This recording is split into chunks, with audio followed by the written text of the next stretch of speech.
Abraham became the father of Isaac, and Isaac was 40 years old when he married Rebekah, daughter of Bethuel the Aramean from Padan Aram, and sister of Laban the Aramean. Isaac prayed to the Lord on behalf of his wife because she was childless. The Lord answered his prayer, and his wife Rebekah became pregnant. The babies jostled each other within her, and she said, "Why is this happening to me?" So she went to inquire of the Lord. The Lord said to her, 2 nations are in your womb, and 2 peoples from within you will be separated. 1 people will be stronger than the other, and the older will serve the younger. The boys grew up, and Esau became a skillful hunter, a man of the open country, while Jacob was content to stay at home among the tents. Isaac, who had a taste for wild game, loved Esau, but Rebekah loved Jacob. Once when Jacob was cooking some stew, Esau came in from the open country, famished. He said to Jacob, "Quick, let me have some of that red stew. I'm famished." That is why he was also called Edom. Jacob replied, "First, sell me your birthright." "Oh, what? Look, I'm about to die." Esau said. "All right, what good is the birthright to me?" But Jacob said, "Swear to me first." So he swore an oath to him, selling his birthright to Jacob. Then Jacob gave Esau some bread and some lentil stew. He ate and drank, and then got up and left. So Esau despised his birthright. When Isaac was old and his eyes were so weak that he could no longer see, he called for Esau, his older son, and said to him, "My son." "Here I am." He answered. Isaac said, "I am now an old man and don't know the day of my death.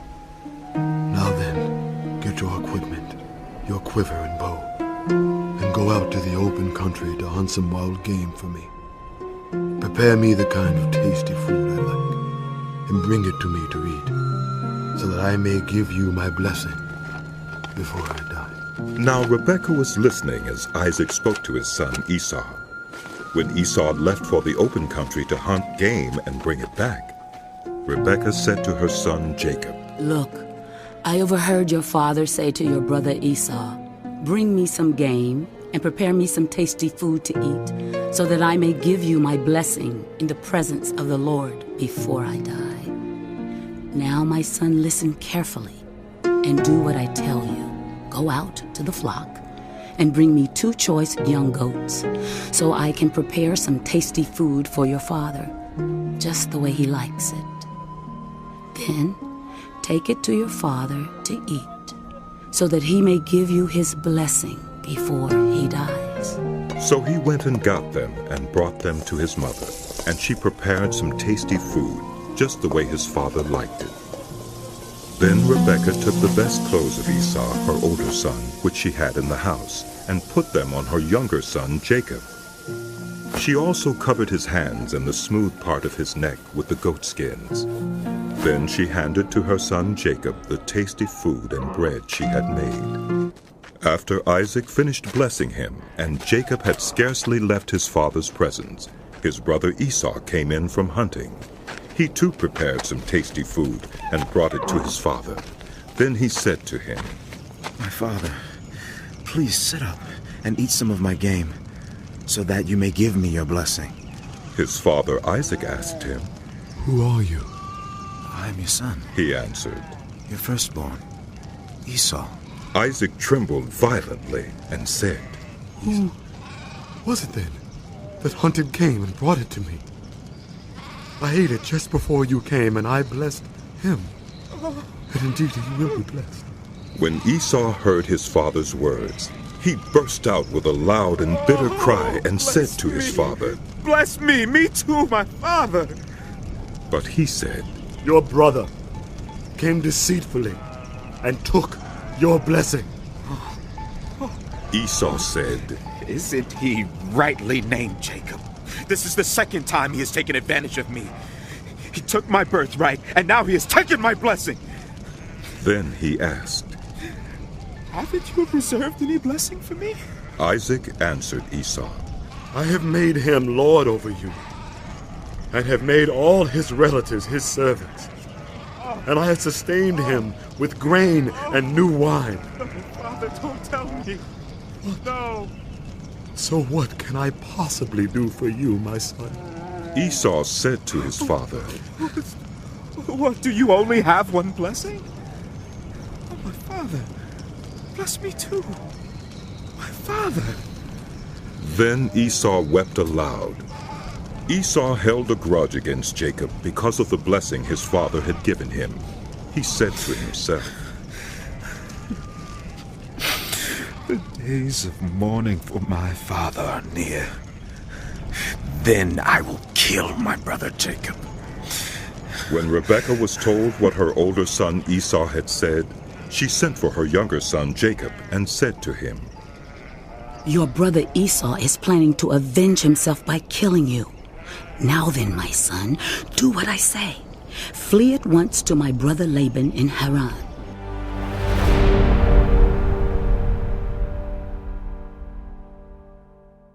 Hey, Foundry Church, it is good to be with you guys again today. My name is Matt Kuman. I'm the group's pastor, and we get to continue our series in the beginning. We've looked through the very beginning of Genesis. We've looked at the creation story and how God created the world and made man in his image. We've looked at the story of Noah and how he had to live a courageously obedient life to God, who asked him to do some things that were just shocking in his culture, to build a boat where they may not have even understood what a boat was. Right? We looked at that story. We looked at Job, who needed to trust in God's sovereignty, that he was ruler above all, even though Job's circumstances were not ideal. We also looked at Abraham last week, and the idea that he trusted God even with what he loved most. Right? We saw that story unfold with Isaac, and that Abraham knew that God would continue to provide for him, even if he didn't understand what that would look like. And today we are introduced to a character named Jacob. And Jacob is the son of Isaac. So from Abraham, Isaac, and Jacob, we have this man named Jacob. And what we find is that you heard it in the beginning in the story that he, from the very beginning, was like grasping on to his brother's ankle as he came into this world. Right? From the very beginning, he lived that kind of a life that he was always chasing after something, it seems like. He lived a life of deceit. We see a lot of deceit come through this story, and we see it's almost like he's taught this deceit. Like we see his mom, Rebekah, pushing him into some deceit that he does. And Jacob seems to very quickly go after earthly blessings. He makes decisions quickly, and often it seems like he lands on his feet. So you've heard the words on the living walls that came up, that there's blessings and birthright. And we don't use that language a ton today in our culture, but there's a difference between blessing and birthright. Now, there's a moment that the birthright comes up. And Esau comes back from hunting. Who knows how long he's been gone. And Jacob has soup, lentil soup, we're told. And Esau says, I will give you anything to have some of that soup. And Jacob sees an opportunity, and he says, if you sell me your birthright, I'll give you this lentil soup. And I don't know a ton about lentil soup, and you would think if Esau's going to sell his birthright, which is really part of an inheritance, a good chunk of inheritance from his father, if he's willing to sell this, that soup has to be like Ruth Chris soup, like top of the line soup, really meaty, and just like an unlimited bar of potatoes coming with it and everything. Right? You have to think this has got to be some great soup. But we're actually talking today that this soup is more of like a bean soup. And I'm like, so you're telling me this lentil soup is really like the bubbly of pop, right? It's something that maybe sat next to a good cup of soup and got that fragrance from it, right? It's like, oh, and he trades his birthright. Esau trades his birthright for this lentil soup. And so this birthright would have been one of those things that is part of the inheritance. So Jacob was given a larger portion of the inheritance from Esau. We also hear the word blessing come up. And blessing is really that next step. Often birthright and blessing would go together, but this blessing is that second step of it, where it was designated the person who would be given the blessing from the patriarch of the family. You would become the head of the household at that point. The blessing would be the one who would guide and lead the family over the coming years. What we see throughout the beginning of Jacob's life is he is looking ahead. He is looking for the earthly blessing. He's looking to be one step ahead of people. And it seems to be working out for him, even though deceit is surrounding a lot of his life. Now, at this point in the story, after he is bought and I guess traded the birthright from Esau, and he's taken the blessing from his father, Esau is mad. Like, he is red hot mad. He's realized what he's given up, and he has no blessing left to give from his father, and he is angry to the point that he has threatened to kill Jacob. Now, Jacob's mom comes to him and says, he's super mad. Like, he's going to kill you, mad. It's time for you to leave. You need to run away. We've got an uncle. Your uncle Laban is, I don't even know how far away he was, but head to his place. Go out that way so that Esau cannot get to you and kill you.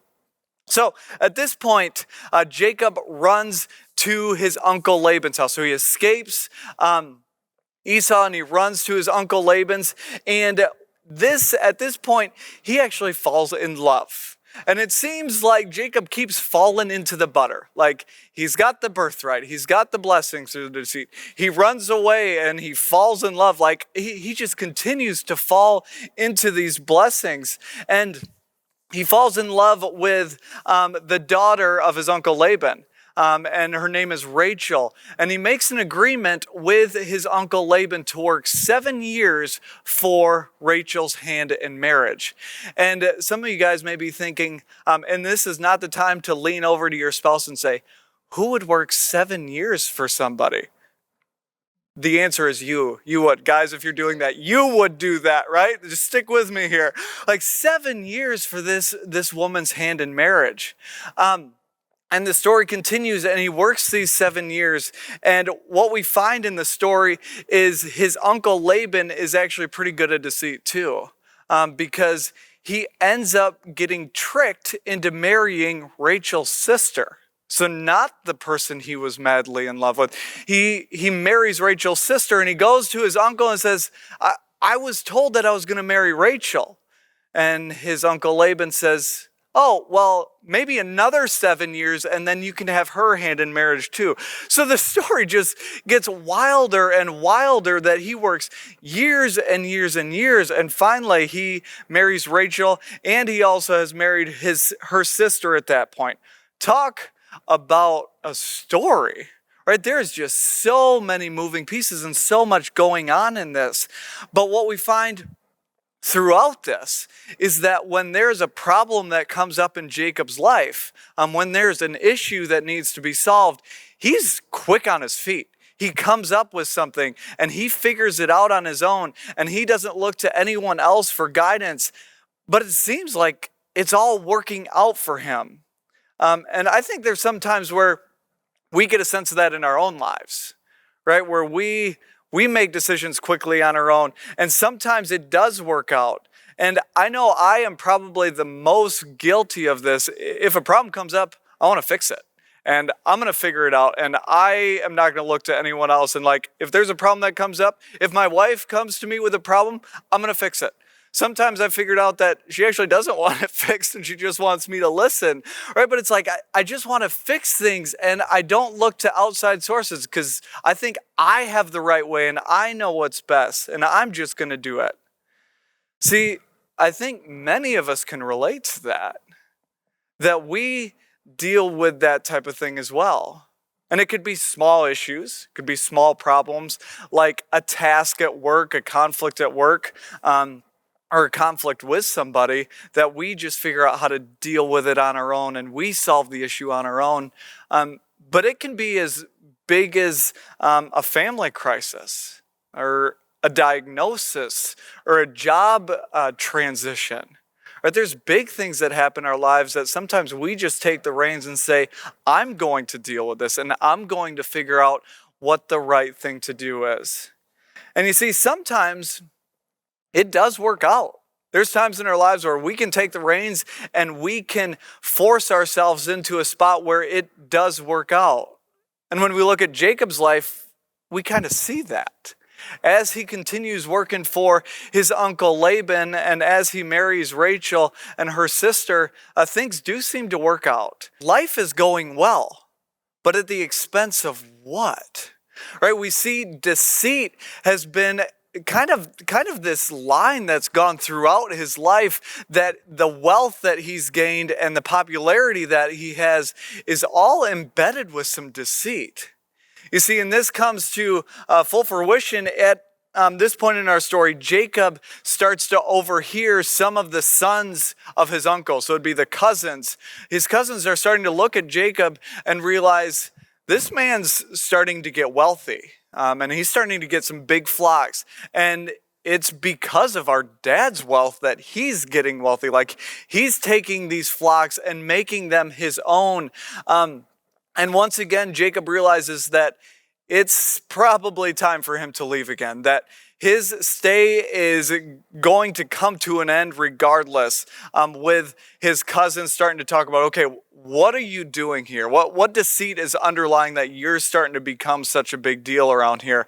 And Jacob knows it is time to leave. So he gathers what he has accumulated. He has some wives, he has a lot of children and his herds and animals, and he heads off. Okay, and at this point, Jacob is essentially homeless, right? He has been with his uncle Laban. His family's land is with Esau, right? We don't even know if he's been able, he's left. He doesn't even know what's back at that land over there. But that's his family's land. That's where he belongs.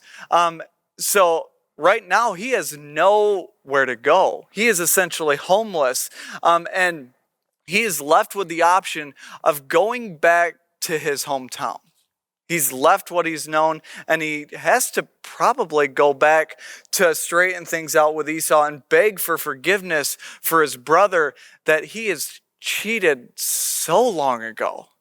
You see, we find ourselves when Jacob has now taken matters into his own hands from the very beginning, from grasping at his brother's heel to stealing the birthright, or really trading the birthright, to tricking his dad into taking the blessing, to running off and marrying some women and kind of deceiving how to get a big flock around him. And now he's headed back to try and appease Esau with gifts. And this is what it says in Genesis 32. Jacob sent messengers ahead of him to his brother Esau in the land of Seir, the country of Edom. He instructed these messengers to say, "This is what you are to say to the Lord Esau." And you can just hear his posture in it, right? The Lord Esau, your servant Jacob says, "I have been staying with Laban and have remained there until now. I have cattle and donkeys, sheep and goats, male and female servants. Now I am sending this message to you, my Lord, that I may find favor in your eyes." All right, Jacob has really just lowered himself, I am at your mercy. Look at everything I have. Do you want any of this stuff so that I can come back to my hometown? This is the posture that we find Jacob in now at this point. It continues in verse 6. When the messengers returned to Jacob, they said, "We went to your brother Esau, and now he is coming to meet you." It's like, oh, that's great. But it finishes with, "and 400 men are with him." Now, it doesn't even need to tell us in there what those men are coming to do, right? If you were Jacob in this instance and you were told that, yeah, Esau's coming to meet you with 400 guys, what does that say? Right? Jacob is terrified in this moment. He's thinking that Esau's anger has only grown over the last few years, and he is coming to slaughter anything that Jacob has accumulated and potentially himself. So that night, in verse 22, that night Jacob got up and took his 2 wives, his 2 female servants, and his 11 sons, and crossed the ford of the Jabbok. After he had sent them across the stream, he sent over all of his possessions. So Jacob was left alone. So what are we left with? Jacob, over the course of his life, through a lot of deceit, has accumulated a ton of earthly possessions. Everything that he would probably claim as things that were worth living for, right? He has put his life around all of these things, and yet he is about to face something that he has no idea is going to come. So you will find Jacob alone, and for the first time, his future looks very bleak. There's no way out, it seems like. He has sent everything across the river that he has found his identity in. They're over there. And you can just sense this position that he's in. He sent everything across. All of a sudden it's quiet. He may hear the herds, the bleating of the sheep off in the distance, but he's alone for probably the first time. And I think it's very significant that the Bible points out in this passage that he is alone. Jacob is alone. And it appears as though he's finally a bit broken. His life's a mess. And he is about to face a brother who is potentially still very angry with him. Feels as though Jacob is at his breaking point. This reminds me of a story of a 22-year-old guy who gets into real estate. And by the time he's 26, he is making $250,000, $250,000 a year. And you think with that kind of money, you can just buy anything. And this 26-year-old guy says, you know, I've always wanted a Jaguar. So he goes out and he buys a Jaguar. And just know, it's not like the animal, it's the car version of that. But how cool would it be to come home and be like, honey, I bought a Jaguar. And just like, oh, so awesome. I'm going to train it. It's going to be great, right? But I guess he probably could. But this 26-year-old is living the life, right? $250,000 a year. You can do whatever you want at that point. He had a family. He got married and he had a baby girl, and life was going great on the outside. On the outside, he was killing it. He had, at the age of 26, he had $1 million net worth. Now, behind the scenes, he was really investing in real estate, right? He had like $4 million in real estate that he owned, but he owed $3 million. Right, so he was in debt $3 million, but he owed $4 million. So he had a net worth of this $1 million. And on September 22 of 1988, the banks that he had all of these notes in, this $3 million in notes, got sold. And the new owners of the banks saw that there was a 26-year-old who had $3 million that they were indebted to him, and they said, we're not okay with that. So they called the notes. And he had 90 days to pay $3 million off. And he couldn't do it. And he started selling stuff as quick as he can. But he wasn't able to make that money back that he had out there in real estate. And what he found really quickly is that he had sold everything and he was left with nothing. There was a warrant out for the police and some people to come in and take all the furniture even out of his house to sell to recoup this debt that he had. So he declared bankruptcy. See, there was no way out for him. Some of you might recognize this story as Dave Ramsey's story. See, we know this man now to be super successful, but there was a day that he was left with nothing. That he was broke and he was broken. And all of his friends that he had gained on the way up, making tons of money, had left him because he had nothing left. And there was a point where he was killing it, right? And making $250,000 a year. But he was left and he was broken at this point. And in his testimony, Dave said that he actually met God on the way up. When he was doing really well, he actually met God. But he didn't know God. He actually came to know God on the way down, which I think is super fascinating. That God was always there, right? Dave explains that God was always there, but he didn't fully look to God until he was at his breaking point, when he was on the way down, when he had nothing left.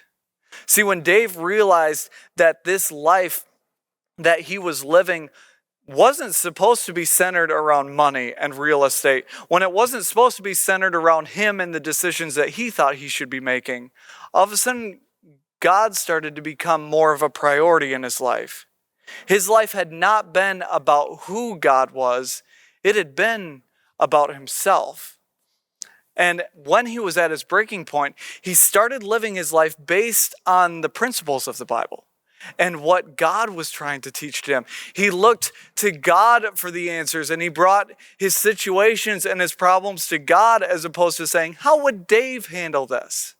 See, and we know now that Dave is doing quite well. See, he's been blessed by a lot of the things that have happened now in his life.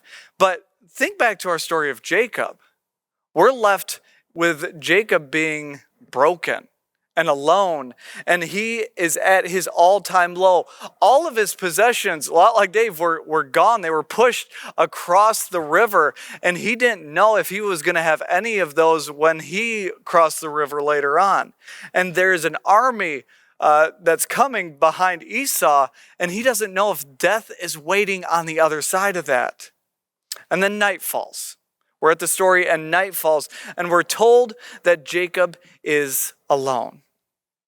Let's finish this story in verse 24. It says this: So Jacob was left alone, and a man wrestled with him till daybreak. And when the man saw that he could not overpower him, he touched the socket of Jacob's hip, so that his hip was wrenched as he wrestled with the man. Then the man said, "Let me go, for it is daybreak." See, as soon as we find Jacob is alone, it says that a man wrestled with him. And we find later that this man is God. So why does God say in verse 26, "Let me go, for it is almost daybreak"? What we need to understand is that at daybreak, light would have appeared, right? And Jacob would have then seen the face of God. Now, if you saw the face of God, you would surely die. That's in other scripture, that you would surely die if you saw the face of God.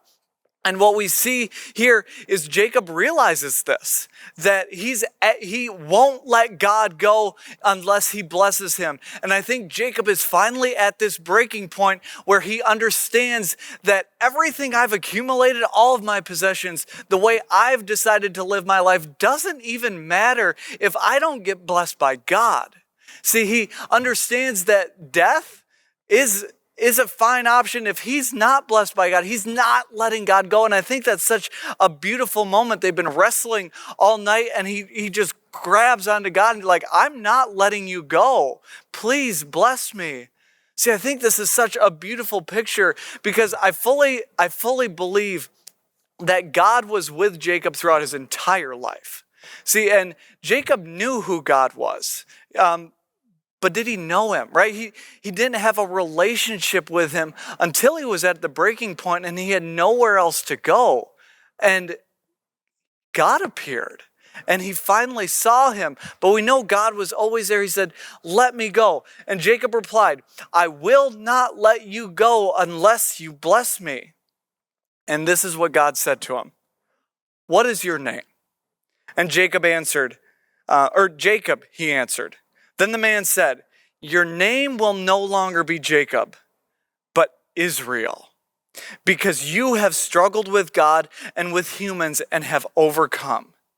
See, notice that Jacob's name was changed to Israel in this. What we know of Jacob is that the name Jacob represents this interdependence from God. So this separation from God. But Israel represents dependence on God. This is the first time we see the name Israel come out in the Bible, where this is going to be where God establishes his covenant people coming from Jacob's line. You are now going to be Israel. We'll learn more about this in the coming weeks, but Israel is coming. See, our story concludes in chapter 33. It says this, chapter 33, verse 1. Jacob looked up. And so this is when he's crossed the river. And notice the posture of Jacob in this. Jacob looked up, and there was Esau coming with his 400 men. So he divided the children among Leah, Rachel, and the 2 female servants. He put the female servants and their children in front, Leah and her children next, and Rachel and Joseph in the rear. And notice this. He himself went on ahead and bowed down to the ground 7 times as he approached his brother. See, incidentally, after he meets with God, after he wrestles with God, there is a huge heart posture that shifts in who Jacob is. Remember, in the past, he had always sent people ahead of him. He put everything ahead, thinking that if Esau gets through all of them, then I'll have nothing left and he can have what's of me. But all of a sudden, I think he trusts God with everything. And he puts himself at the very beginning. He is now depending on God and not all of the things that he's accumulated. And what I love about this story is that it ends well. See, Esau comes with these 400 men, but he comes with open arms and he greets him. See, God has paved the way and gone before Jacob and brought him back to the land that he had been promised. There's a posture in Jacob that I think is so beautiful that ends this story, that is revealed when he wrestles with God. And I think it's spoken really clearly in one of the New Testament writings in Philippians 4. It says this, "Do not be anxious about anything, but in every situation, by prayer and petition with thanksgiving, present your requests to God." And catch this. This is the response in this. This is what happens. "And the peace of God, which transcends all understanding, will guard your hearts and your minds in Christ Jesus." So do you see what happened when Jacob wrestles with God and when he finally gets his life into focus about what matters and that trusting God matters in this, that he has peace? He's not promised that Esau is going to come to him with open arms. We don't know that's going to happen. But Jacob steps out in front of all of his possessions and goes to meet Esau, saying, whatever happens, happens, but I trust that God is in control, and I have peace about that. And I think that is the gift we need to understand this morning, is that our circumstances, like we learned from Job a few weeks ago, our circumstances aren't necessarily going to be different, but we are promised peace in situations. And I've even seen that happen in our own lives when we've struggled with job transitions and difficulty having children. Like we've wrestled with God in that, and like, where are you in this? And what does this mean? How do we live life in this? And there was a moment we had to come to just agreement that we needed to trust God. And when we got to that moment, there was a sense of peace. And I can't even fully describe to you what that felt like. But all of a sudden, we realized God was in control. And you only get a sense of how powerful that peace is if you trust God with the situations that we come in. I have one question for you that I want to end with today. Will you put aside your need for handling situations, handling conflicts, handling all of the problems that come up to you with whatever you think best? And maybe just take a step back. What would that look like to take a step back and allow God to speak into those things? We're not promised that we'll be blessed out of that. We're not promised that our situations are going to be better, but we are promised peace if we trust in who God is and we trust that He is sovereign overall. And I think that is a blessing that far exceeds anything that this world can give us. Would you pray with me? Heavenly Father, I thank you for your word. And I thank you for this story of Jacob and how throughout this you are in his story. And that you became so present when you wrestled with him. And God, we know there are seasons in our lives where it feels like we're wrestling, that we don't know which way to turn, that we want to solve problems on our own. But God, I ask that you give us the courage and give us the obedience to just step back and listen, and to allow ourselves to understand that maybe we are alone, but we're not alone if you're there. And God, I ask that you make yourself known in that moment. Show us who you are and show us the right way to go. And God, we understand that our situations may not change, but I ask that you give us the peace that you promise, that we have the peace that you understand what's going on. God, I thank you for your word, and I thank you for the blessing of this. In your name we pray. Amen.